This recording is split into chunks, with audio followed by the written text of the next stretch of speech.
ప్రార్థన చేద్దామా? అందరూ రెండు హస్తాలు దేవుని వైపు చూపిస్తూ, అయ్యా నీ కృప నాకు కావాలని ప్రార్థన చేద్దాం. అయ్యా నీకు స్తోత్రాలు, స్తోత్రాలు, స్తోత్రాలు. యేసయ్యా నీ కృప చాలయ్యా, యేసయ్యా నీ కృప చాలయ్యా,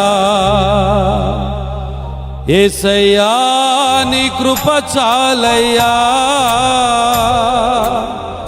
నీ కృప చాలును యేసయ్యా, నీ కృప నాకు ఆధారమై,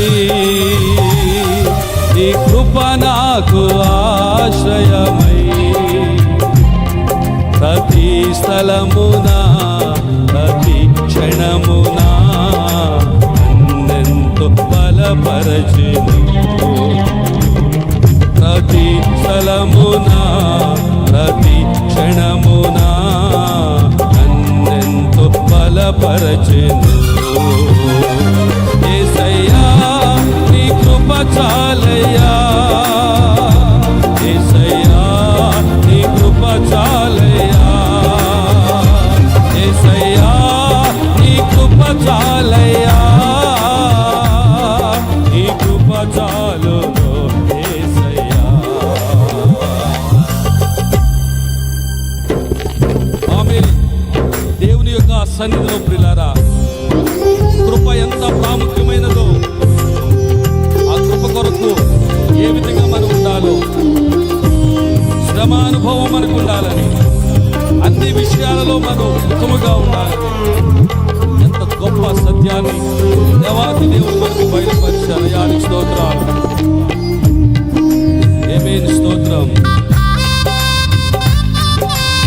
అందరూ చప్పట్లు కొడుతూ ఒక్కసారి అయ్యా నీ కృప నాకు కావాలి, నీ కృపను మించినది మరొకటి లేదు నాయనా. Thank you lord, thank you lord. ఒక్క 10 నిమిషాలు మనం వెళ్ళిపోదాం. కృప కొరకు అనుభవ జ్ఞానాన్ని సంపాదించుకుందాం. నశించిపోతున్న నా కోసమే నరునిగా మారినది నీ కృప, బ్రతికున్న మృతుడను నన్ను లేపగా మహిమను వీడినది నీ కృప.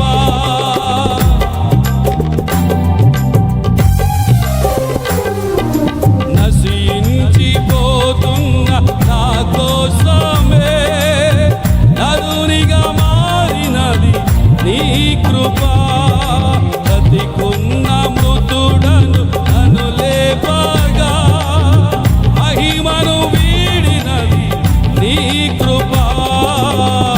యోగ్యత లేని ఈ దీనునిపై శాశ్వత ప్రేమను చూపినది, యోగ్యత లేని ఈ దీనునిపై శాశ్వత ప్రేమ చూపినది, బలమైన రక్షణ స్థిరమైన దీవెన ఇలా నాకు నిచ్చినది నీ కృప. యేసయ్యా నీ కృప చాలయ్యా. ఆమేన్. పాడాలందరూ. నీ కృప చాలయ్యా, యేసయ్యా నీ కృప చాలయ్యా, నీ కృప చాలును యేసయ్యా, నీ కృప నాకు ఆధారమై, నీ కృప నాకు ఆశ్రయమై, ప్రతి స్థలమునా ప్రతి క్షణమునా నన్నెంతో బలపరచెను.